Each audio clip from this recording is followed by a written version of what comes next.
with Ara. Ngayon gagawa tayo ng fried corn, or in Korea we call this Mayak Oksusu. This is a very simple dessert.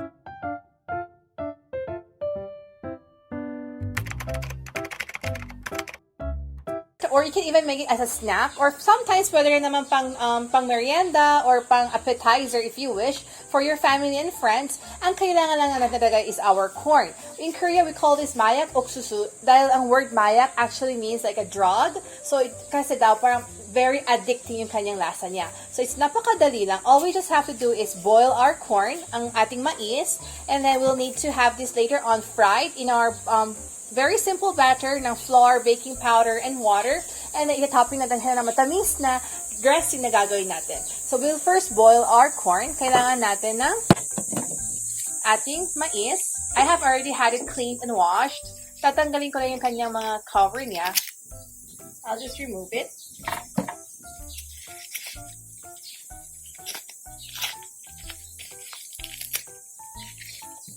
So, I know different people have different methods of boiling your corns. Pero for me, mas gusto ko na parang tanggalin ko na lahat para malinis. And para mas madali talaga siya maluto, I'll try to half it ang ating mais.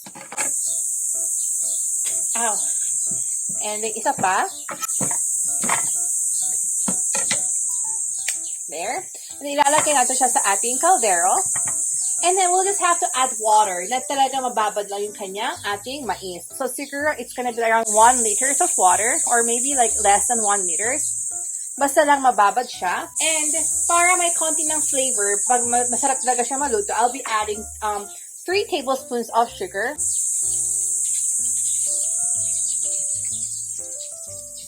1.5 tablespoon ng ating salt. So, you know, when you boost up the flavors with using salt and sugar, nako-contrast, talaga binibring out niya yung pinakatamis at ang tasang lasa niya.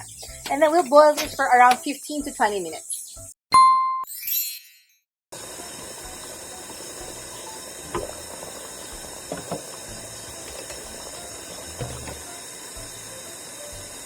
So, after 15 minutes, as you can see, bright yellow na yung ating mais. Dahil pinakulo ko na siya, I'm gonna make the batter para i-fry natin. For the batter, it's very simple. All we need is our flour. So, I'm gonna need, dahil 4 lang naman ng piraso or 2 na hinati ko, I'm just gonna use around 3 tablespoons, generous tablespoon. So, this one, you don't really have to worry about the amount kasi it's really about the consistency. So, I'm gonna use around 3 tablespoons. So, very generous tablespoon. And this is baking powder. Pag naglalagay tayo ng baking powder, it helps na mag-puff and mag-crunch yung ating batter. So, I'm gonna use around very little lang, mga 1/5 ng aking tablespoon. And I'm gonna add some salt para may lasa konti. So, around same amount with my baking powder, around 1/5, you can see. And then, haluin lang natin siya. Just roughly, haluin lang. And then, mag-a-add ako ng water. Dapat yung consistency niya is parang medyo dapat parang pancake batter ang mixture. So, we're just gonna add, slowly add the water. Siguro for this, I need around mga 1/3 lang ng aking baso. So, babawasan po ng konti yung aking baso. Tubig. So, as you can see, this is around 1/3. But of course, you can always adjust yung tubig tsaka yung flour depending sa consistency. So, konti lang muna. Haluin ko lang. And then, so there. So, ganito na yung kayang consistency ng aking batter. Medyo parang malapot na parang pancake batter, right? So, ilalagay ko yung aking mais here and i-fry. So, kailangan natin initin ang ating mantika.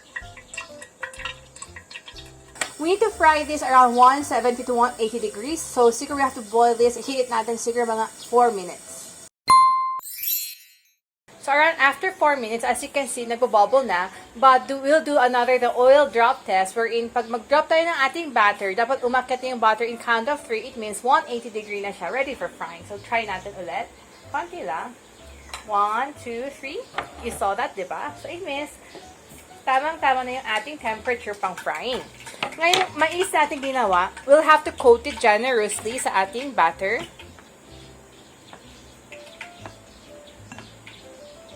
And then, I'm gonna drop it sa ating oil. Dahan-dahan. And then, i-fry lang natin siya hanggang mag-golden brown yung kanyang labas. Dahil luto naman yung ating corn, mabilis lang talaga maluto yung kanyang batter. So, we just have to monitor it.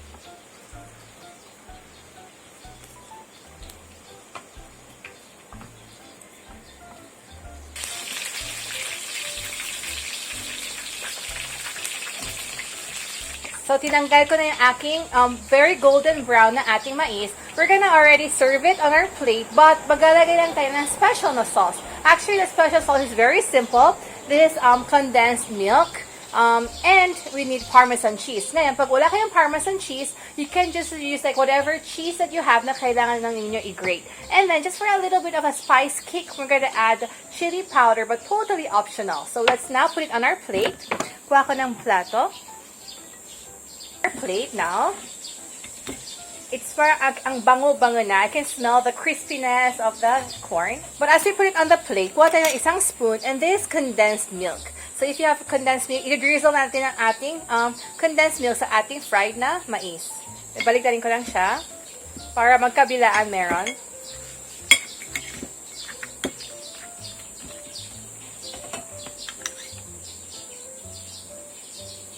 And maglalagay ako ng parmesan cheese. But if you don't have parmesan cheese or ayaw niyo yung distinctive smell ng parmesan, you can use whatever cheese in your house na meron na i-grate na lang ninyo. So, it's really up to you. So, for me, I'm gonna use my parmesan.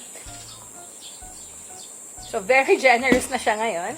And I'm gonna add some chili flakes. This is actually just for a kick of a spiciness. Kung ayaw ng manghang, or if you're gonna give it for your kids, siguro mas better to offer like malunggay flakes or parsley flakes. So, just for a color.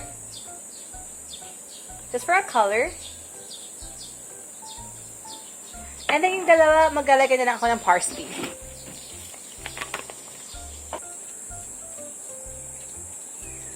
Ito. Tada! So here is our fried corn or Mayak Oksusu. It was a very simple dish, but for sure your whole family will enjoy. So thank you and see you next time. Bye! So now let's try our fried corn. For you to easily eat, kuha kayo ng chopsticks or barbecue stick and then tusok na lang tayo here at the end para our hands don't get dirty. So I'm gonna try.